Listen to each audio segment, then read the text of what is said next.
Thank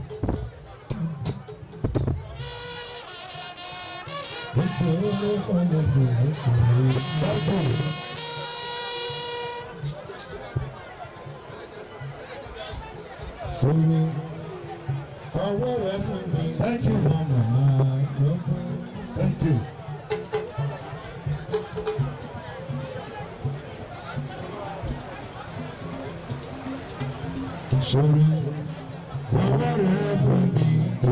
Of the three governors that are here, I'm very appreciative.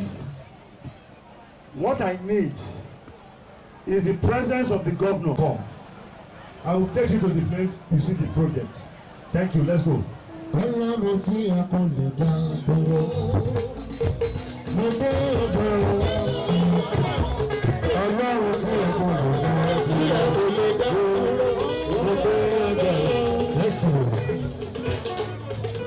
Ẹjọ́ tó rí ọlọ́run ọba kékeré kan tẹ̀lé ní.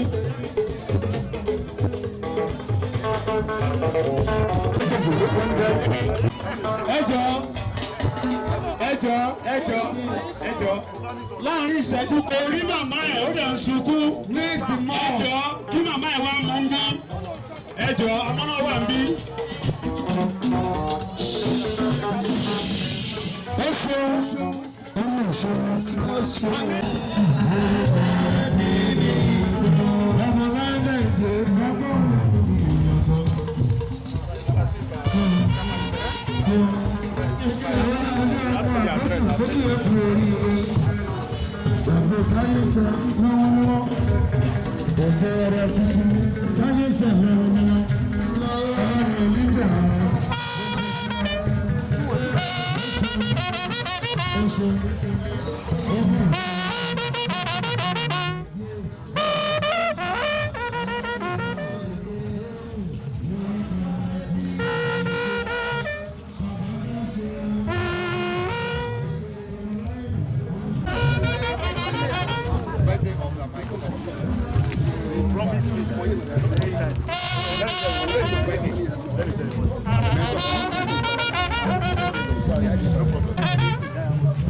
Thank you very much, sir.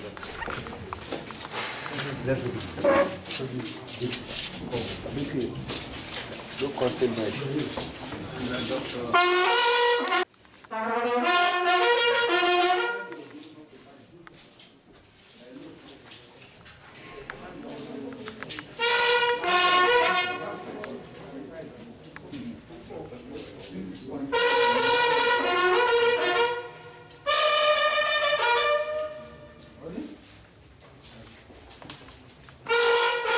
That is very great right now, because right now the current prices of things in the market is quite alarming with the rate of dollar right now. The prices of butter, sugar, flour, and the rest are increasing, and with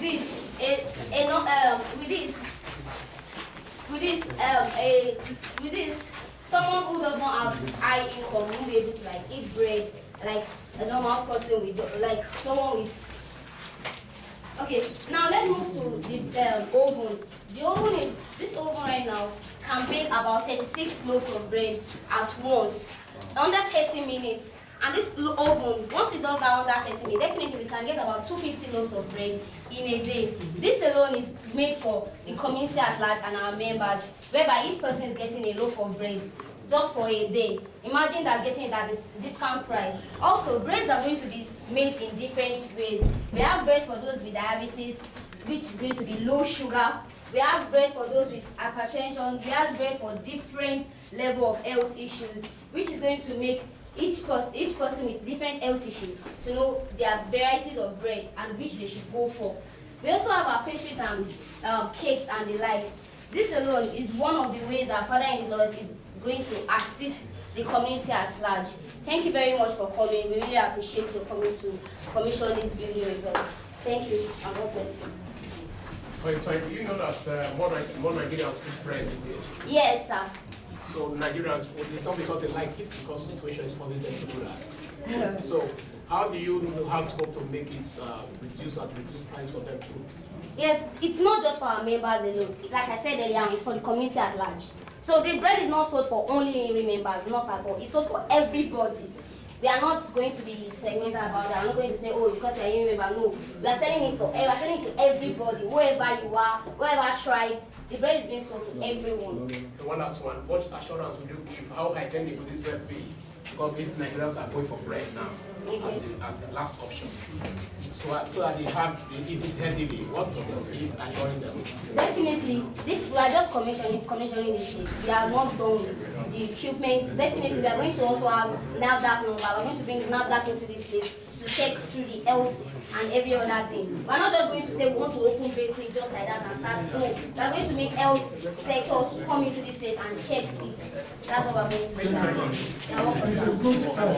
Thank you very much. Thank you very much. We wish you success. Amen, sir. Wish you success. Thank you. I tried. Thank you. Follow the direction.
One can pay private.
To show in the lobby. And for your information, yes, so this picture for him. Thank you so much. Allah, Lord, Your Eminence, Your Excellency, the Primate, the Father to Taraba State, on behalf of His Excellency, the Governor of Taraba State and the people of Taraba State, we want to thank you and convey the greetings of the people of Taraba State to the entire church, the INRI family, and to assure you always that Taraba State government is part and parcel of this church. You hit the nail on the head, sir. Right now, in the next couple of weeks, the governor is going to commission 2,600 blocks of the KFAS palliative market. And as I talked to you, about 3 billion naira has been set aside to give to women and youth to crash the prices of food in Taraba State. Yes, we will buy it and crash them. And I can assure you, Taraba being the food basket of this country, sir, people will move to Taraba for food. God bless you and God bless you. Allah my komani, Shia bani la via, Shia bani la via, me ramche maka, ramche mboye, ramche mboye. Ayodele Ojo, Honorable Ayodele Ojo. Kálukú ló ní kọrin òbílẹ̀ tirẹ̀. Akira tí o ṣe dáadáa. Adidas Alimi, Sálẹ̀ Aṣọ Gbogbo Ọlá, Ọláyẹmí Fẹ̀sọ̀kẹ́. Ọlọ́run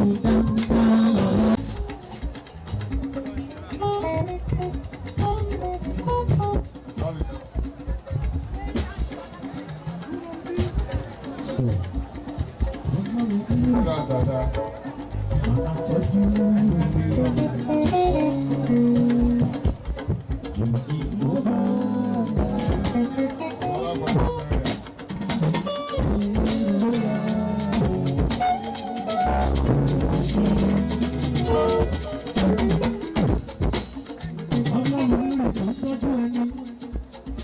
Ọlọ́run Ayọ̀délé tó ń tọ́jú ìwà lójoojúmọ́.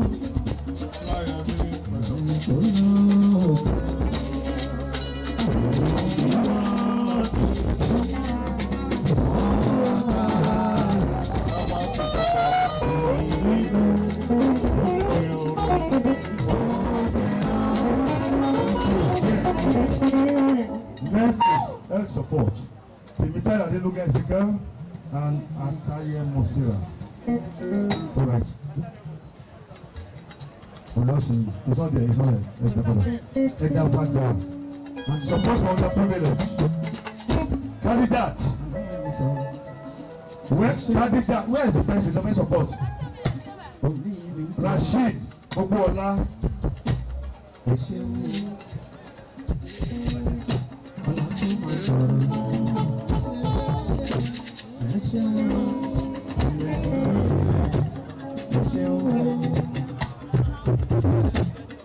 Candidate Ayodele, Rashid Obuola. Then finally for now, Muni Nat Muraina. Muni Nat Muraina.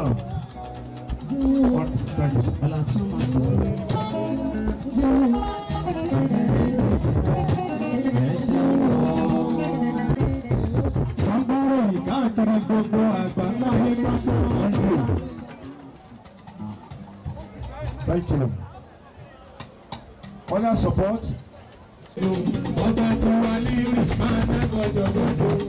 Bóyá túbọ̀ ó lè sọ nípa ìjọsìn.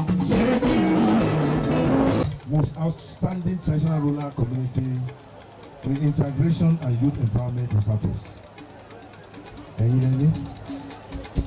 Ó yà yín lẹ́nu. Èèyàn tó dání yín. ọba pé ọba àṣẹ. Báyìí. Ọba sọ̀rọ̀ ìjẹsà. Ó má má yọ̀bọ̀ tó gbọ́ kankan. The representative of Odora Bashoro, please attention here.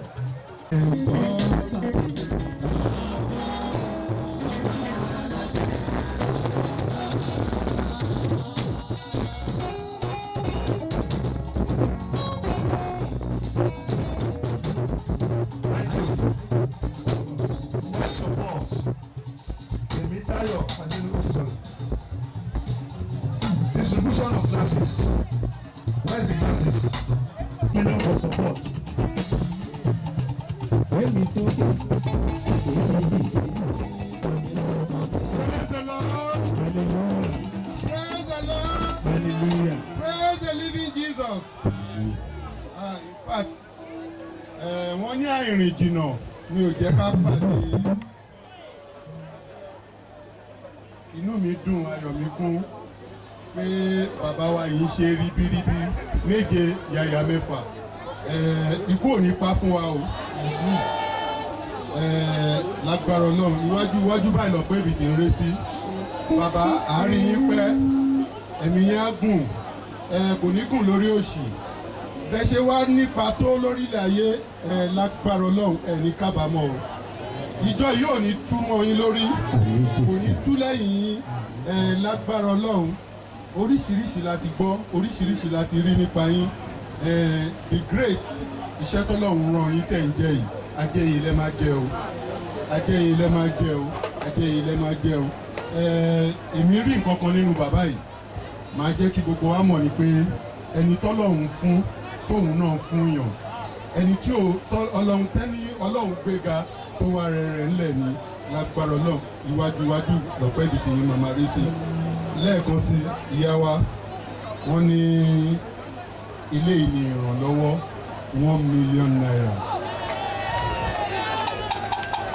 Ọlọ́run yóò ṣe pẹ́pẹ́ káàtì ìrìn gbogbo. Glasses. Ẹ lò ó dáadáa o. Oníṣẹ́lẹ̀ Augustine. Ẹ má fi máṣọ ẹbí o. Ẹ má fi máṣọ ẹbí o. Ẹ lò ó dáadáa di rúdìbámọ́ yín lọ́wọ́ o. Ọlọ́run.